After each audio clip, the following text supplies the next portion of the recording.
Mr. Harris and the Night Train. Mr. Harris liked trains. He was afraid of aeroplanes and didn't like buses. But trains, they were big and noisy and exciting. When he was a boy of 10, he liked trains. Now he was a man of 50, and he still liked trains. So he was a happy man on the night of the 14th of September. He was on the night train from Helsinki to Oulu in Finland, and he had 10 hours in front of him. "I've got a book and my newspaper," he thought, "and there's a good restaurant on the train. And then I've got 2 weeks' holiday with my Finnish friends in Oulu." There weren't many people on the train, and nobody came into Mr. Harris's carriage. He was happy about that. Most people on the train slept through the night, but Mr. Harris liked to look out of the window and to read and think. After dinner in the restaurant, Mr. Harris came back to his carriage and sat in his seat next to the window.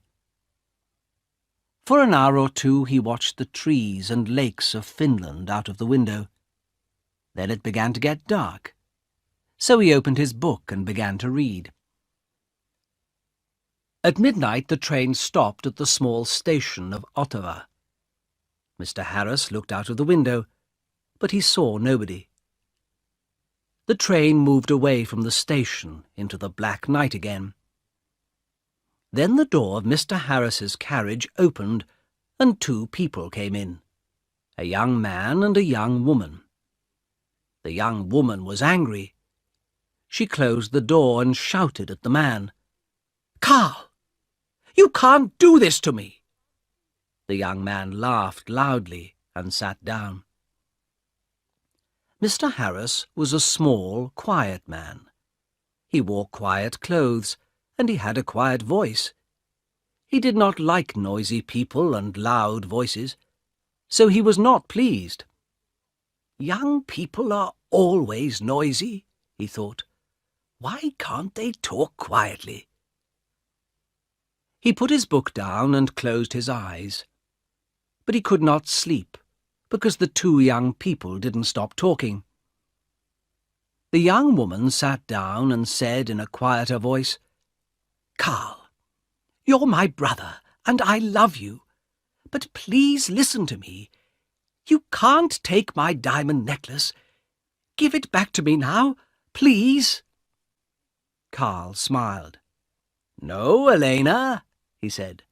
"I'm going back to Russia soon, and I'm taking your diamonds with me." He took off his hat and put it on the seat. "Elena, listen. You have a rich husband, but I have no money. I have nothing. How can I live without money? You can't give me money, so I need your diamonds, little sister." Mr. Harris looked at the young woman. She was small, with black hair and dark eyes. Her face was white and afraid. Mr. Harris began to feel sorry for Elena. She and her brother didn't look at him once. "Can't they see me?" he thought.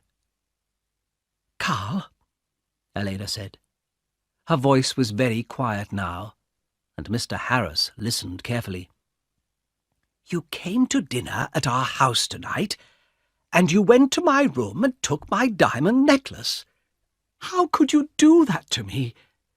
My husband gave the diamonds to me. They were his mother's diamonds before that. He's going to be very, very angry, and I'm afraid of him." Her brother laughed. He put his hand in his pocket, then took it out again and opened it slowly. The diamond necklace in his hand was very beautiful. Mr. Harris stared at it. For a minute or 2 nobody moved, and it was quiet in the carriage.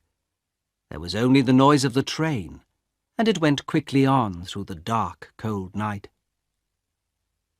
Mr. Harris opened his book again, but he didn't read it. He watched Carl's face, with its hungry eyes and its cold smile. "What beautiful, beautiful diamonds," Carl said. "I can get a lot of money for these." "Give them back to me, Carl," Elena whispered. "My husband's going to kill me. You're my brother. Please help me. Please."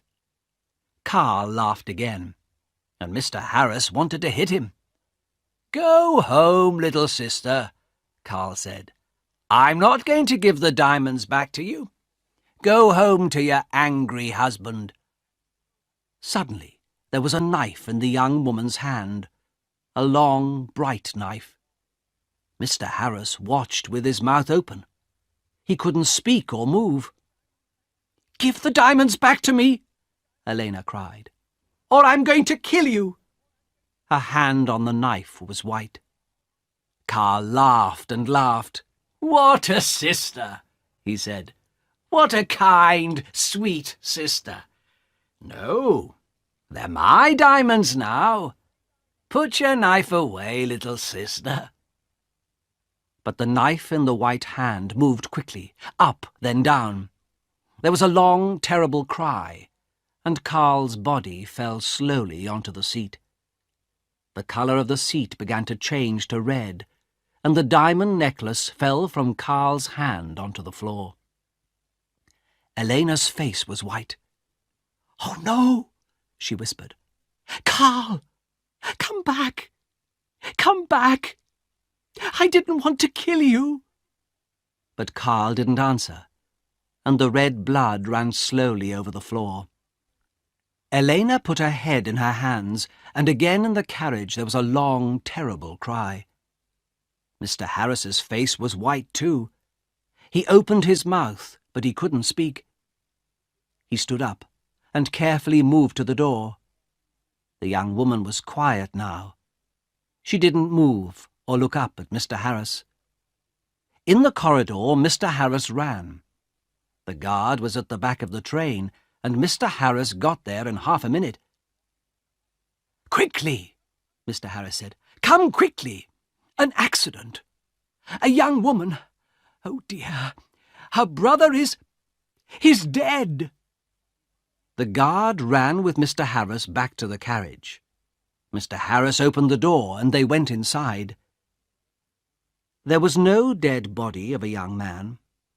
There was no young woman, no blood, no knife, no diamond necklace. Only Mr. Harris's bags and his hat and coat. The guard looked at Mr. Harris, and Mr. Harris looked at him. "But," Mr. Harris began, "but they were here. I saw them. The young woman, she had a knife, and she killed her brother." "A knife, you say?" the guard asked. "Yes," Mr. Harris said quickly. "A long knife. And her brother took her diamonds, so she—" "Ah, diamonds," the guard said. "Was the young woman's name Elena?" he asked. "Yes, it was," Mr. Harris said. "How do you know that? Do you know her?" "Yes, and no," the guard said slowly. He thought for a minute, then looked at Mr. Harris. "Elena di Saronelli," he said. "She had dark eyes and black hair. Very beautiful. She was half Italian, half Finnish. Her brother was a half-brother. They had the same father, but his mother was Russian, I think." "Was? Had?" Mr. Harris stared at the guard. "But she, Elena, she's alive. And where is she?" "Oh, no," said the guard.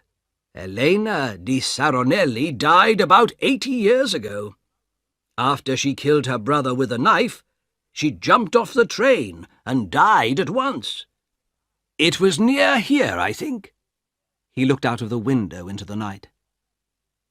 Mr. Harris's face was very white again. 80 years ago?"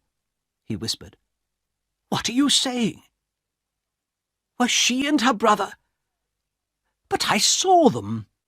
"Yes, that's right," the guard said. "You saw them, but they're not alive. They're ghosts. They often come on the night train at this time in September.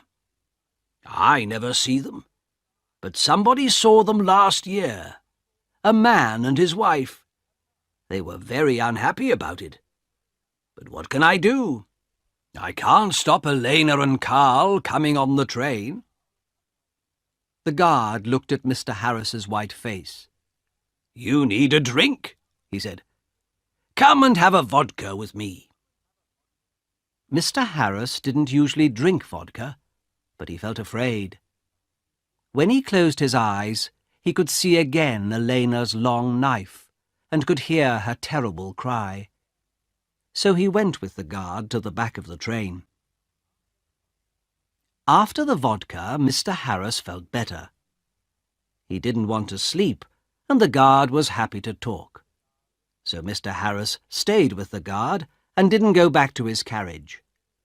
"Yes," the guard said. "It's a famous story. I don't remember it all.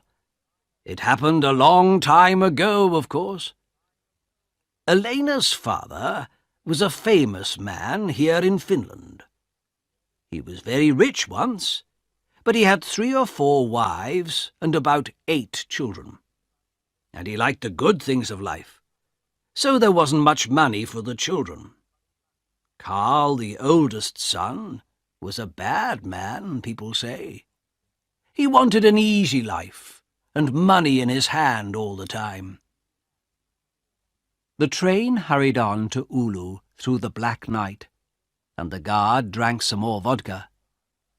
"Now Elena," he said, "she didn't have an easy life with those 3 difficult men, her father, her brother, her husband. One year she visited her mother's family in Italy, and there she met her husband, Di Saronelli. He was rich, but he wasn't a kind man. They came back to Finland, and Carl often visited their house. He wanted money from his sister's rich husband. Elena loved her brother and gave him some money, but Di Saronelli didn't like Carl and was angry with Elena. He stopped giving her money, and after that, well, you know the story now." "Yes," Mr. Harris said. "Poor, unhappy Elena."